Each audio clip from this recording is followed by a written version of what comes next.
Hello everyone, in today's video we're going to be taking a look at the Elvira Optica. This really neat, unique airplane that they gave us. Got friends work with Microsoft to put together. We've seen this one before in Microsoft Flight Simulator 2020. It's just exciting to see it again over here in 2024. This is one of my favorite VR planes for so many reasons, and the least of which is the fact that you have amazing visibility out this little bubble. There's a couple little things that make this aircraft a little quirky, and they've done a pretty good job of getting rid of some of the quirks. One of the quirks, for example, is the fact that you cannot click the device for the purpose of getting rid of the chocks very easily. That's just kind of one of those things you got to click on the other side of the airplane. Of course, clearing that as well. So let's go ahead and climb inside and see just how much of a helicopter this thing thinks it really is. So when we jump in, of course, you'll notice my control panel is this big box here, and I've got like a stick. I feel like I should be in the other seat. Like it's just that much of a helicopter kind of a box. One of the neat things, of course, is this thing has a fantastically small cabin, good visibility, and its performance is okay. It's definitely not the fastest thing you will ever fly, which isn't a bad thing. It's just, let's call it quirky. Let's call it quirky. So the first thing I want to do here is I'm above my head, got no warning, ballast or anything like that. Things like that are all disengaged. Our key goes in up top. Swinging down here to the middle panel here, we've got all sorts of kind of our standard controls. We'll go ahead and reset it as far as different options goes. Battery switches, we've got all of our lights, including the panel. We also have some audio controls down here. Swing down here, things start to get a little confusing. You're going to notice you have a fuel dump handle. You'll also notice you have a fuel valve handle. To shut this off, you have to actually push it in. Do you see how easy it would be to accidentally get the wrong one of these and suddenly find yourself without fuel? That could be very problematic.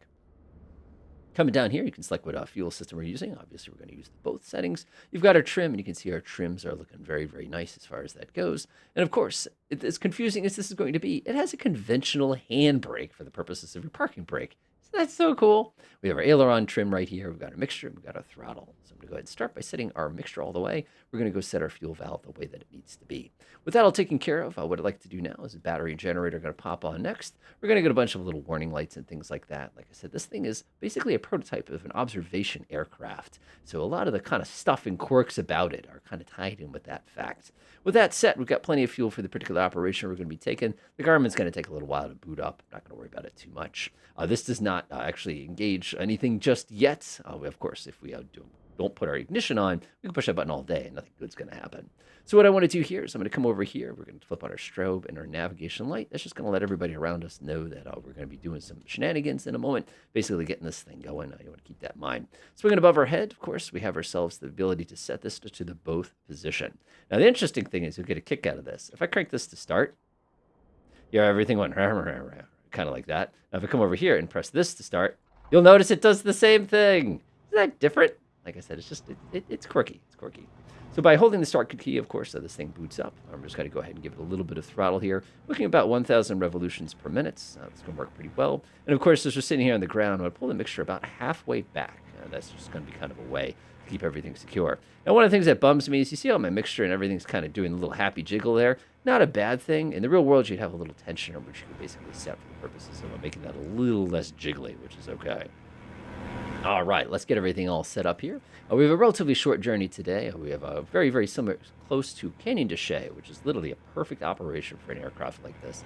Panel lights right there. Obviously, you're not going to see much of that at all during the day. We're going to give this thing a moment for the GPS to kick on.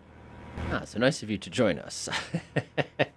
So we're going to be going over Canyon de Chelly, which is going to basically be east of us, and then we're going to basically use that as a way to get over to Cape Up, which is a pretty good distance. However, this is basically a sightseeing aircraft. It's not really a cruiser, and it doesn't have the aerodynamic optimizations of a cruising-style airplane. So kind of keep that in mind when you're doing anything with it. So to get this party going, of course, I'm going to release the parking brake, and you can see it's going to roll on its own, and you're going to immediately get disoriented because the wheel for steering is behind you. So when I kick my controls all the way to the right, this would be the rudder pedal. It feels very wrong right now. I can't describe to you how strange it feels to me as a real-world pilot to like just kind of like I don't know. It's just so unnatural. You're very low to the ground at the same time as you have this little piece here. It's a very responsive engine. I don't know that the real one's quite that responsive, but that's okay. We're gonna make our way over to the runway here. They're expecting us to do a back taxi. I'm looking left. I'm looking right. I'm not too concerned with it. We have plenty of runway to get this thing airborne. So I'm gonna go ahead and line myself up nice and gently at the corner. Go ahead and kick myself to the right here. We have no wind here. There we go. Self lined up. Remember, the wheel is behind you. There we go. And gotta like go out and you gotta come over almost like an airliner is the best way to describe it.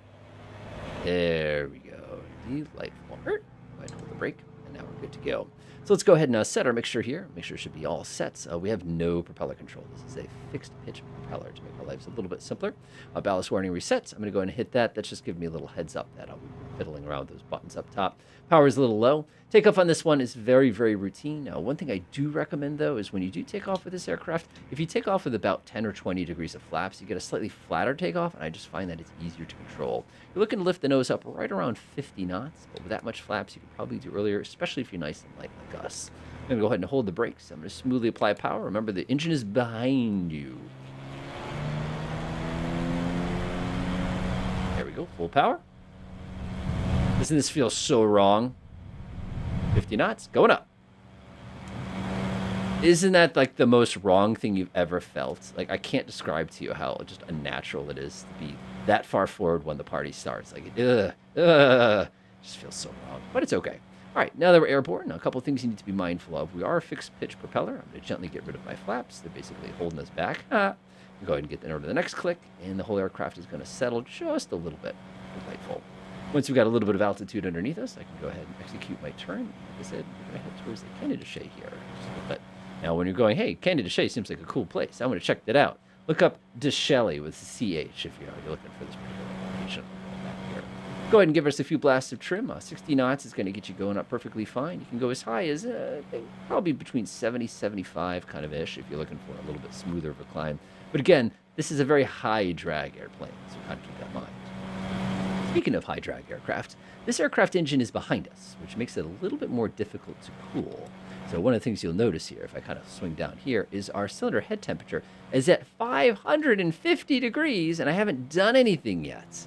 So we've already overheated and destroyed the metal on this aircraft. Now, I don't know if that's a flaw of flight sim. I don't know if it's a flaw of my technique. Most aircraft can survive a little bit more abuse. But the key thing here is I am going to reduce my engine power a little bit to try to get that back under control. But I don't think that was intentional on their part, but like I said, I'm going to roll with it, and I just go ahead and reduce my power a little bit as I start to proceed on course. Now, flying this aircraft otherwise, remarkably simple. And like I said, you'll notice it is just so easy to look around in this airplane.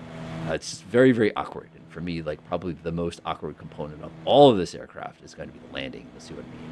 But we get a beautiful view here of this amazing, amazing Navajo country, essentially. But you're not actually allowed to fly over this anymore. They basically canceled all private tours. But one of the coolest things here is like it's just absolutely gorgeous. Like all the canyons and butte buttes and all those things are all around us as we basically go sailing through this particular region. Now there is an autopilot on this aircraft. I'm going to go line myself up slightly better with where we need to go here before I go ahead and do that. Looking pretty good like that. A couple taps of up trim, trying to get this thing somewhat balanced. Like I said, not a fast aircraft. Go ahead and engage the autopilot with my autopilot master button there. And you can see right now that it is basically in roll mode. I'm going to flip it over to nav mode. And now we're going to start enjoying our nice gentle climb. Now, if you do not specify a specific pitch mode on this aircraft, it's not going to assume there's a specific pitch mode. It's essentially going to hold whatever pitch that we did a moment ago. Now, if I come down here, of course, you'll notice if I press the up key, this would normally make us go up. You'll see that they've kind of reversed everything for that purpose, but that's okay. If I dial in 500 feet per minute, it's going to automatically assume 500 feet per minute, even though we're supposed to be in pitch mode.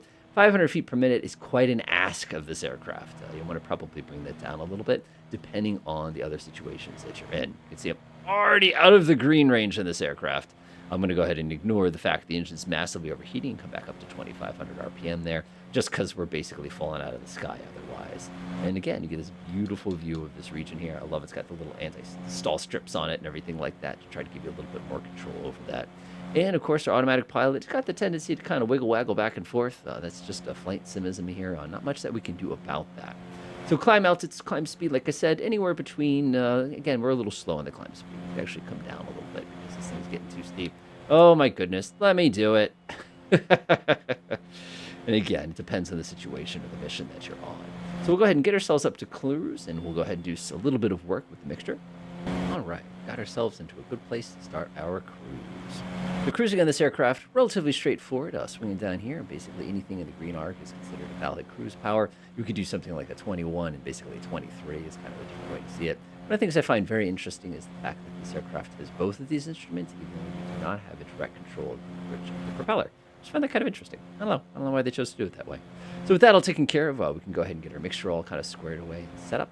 Relatively straightforward on this aircraft as well as it is on many aircraft. We have ourselves the mixture control and our exhaust gas temperature. Once we've set our power the way we want it, we're simply going to start working the mixture control backwards while keeping an eye on our EGT. For example, if I come just a little bit closer here, make it a little bit easier to see. If I go ahead and pull the mixture back a little bit, you can see that white needle starts to climb. A little more, a little more. And I think that's about peak. It says you just got to kind of let it do its thing. There it goes. Nope, we got a little more. Oh, look at that. We're getting a lot. Oh, too much.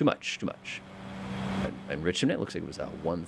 We're just kind of enriching a little tiny bit more. So it drops back to that needle, and we're perfect. The mixture is nice and enriched, and you can actually see we got a lot of free power because of that. Now, the other thing you'll probably observe is the fact we are relatively low. Something you always want to kind of keep in the back of your head whenever you're making any adjustments. There we go. Perfect. So power is set. Our mixture is set. You can see that handles back pretty darn far.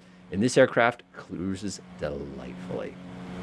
One of the things we can do now that we've got ourselves everything all sort of squared away, we've got these beautiful trees that are ripping by and everything like that.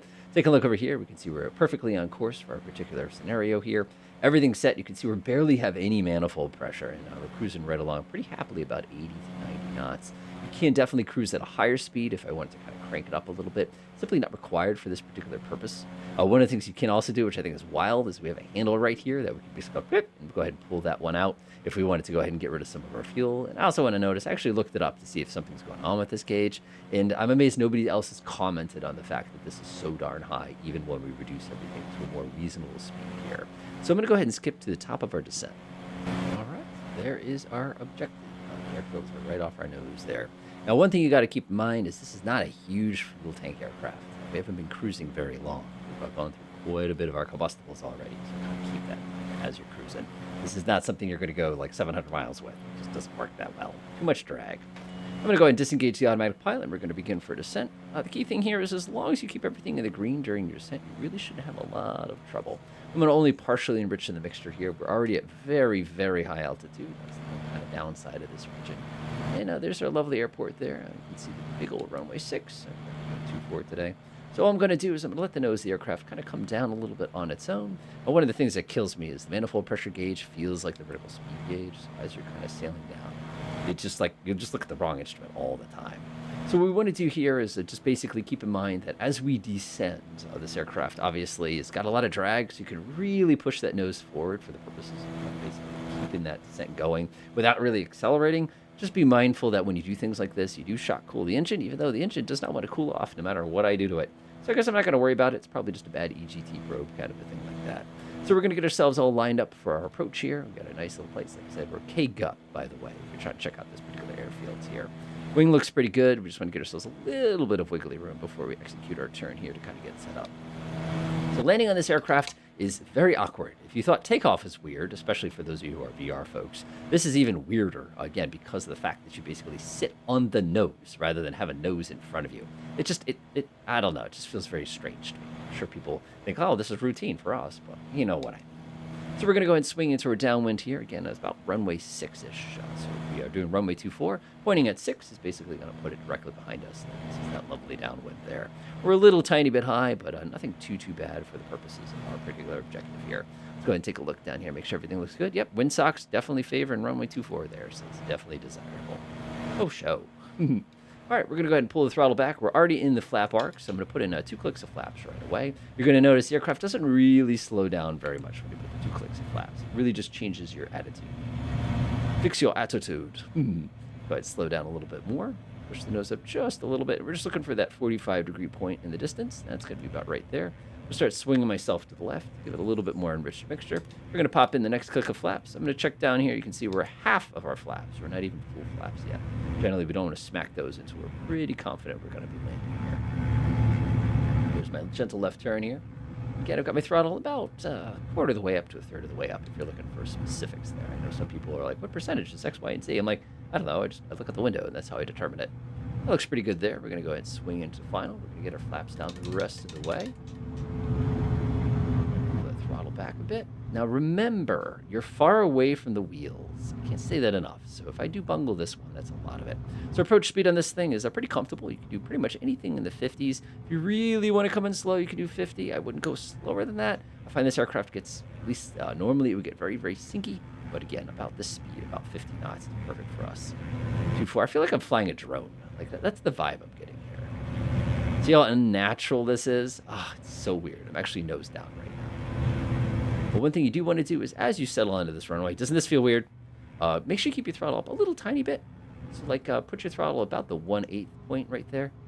Nose up, nose up, nose up, nose up. There we go. Nice and easy. Nice and easy. Because if you leave that throttle in just a little bit, that last 6 inches, which feels really unnatural for this aircraft, is going to work well. And please be gentle on the brakes with this thing. The brakes are very, very effective on it. Once we're on the ground, everything's basically routine at this point. Obviously, as you start to slow down, I haven't tapped the brakes yet, by the way. Just kind of keep in mind that everything is cooling off very rapidly right now, so we want to be relatively gentle with it. So let's go ahead and get ourselves off this runway, and we'll go down over shutoff, which is pretty easy for this aircraft also.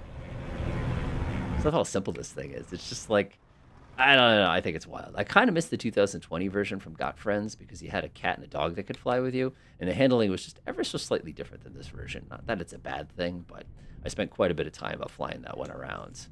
There we go. Swing around to the left here. That's nice. A little bit more power. You can see my engine stalled. I think they need to check their idle. There we go. Right there. Perfect. Pretend this is my parking spot. Full stop. So one of the things we want to do is we want to clear any lead from the spark plug. So we're going to go ahead and give it a little bit of RPM. That's plenty right there. And basically you want to grab the mixture handle and you just want to gently pull it backwards. Pull it backwards. Pull it backwards. And everything cuts out just like that. That's perfect. Once that's secure, pull that handle, not that handle. You make a very big mess on the ground if you pull that handle. With that all set, I'm going to reach up above my head. We're going to go ahead and disengage the key there. You want that all the way off in that position. With that done, you can pop off your lights, your generator, and enjoy.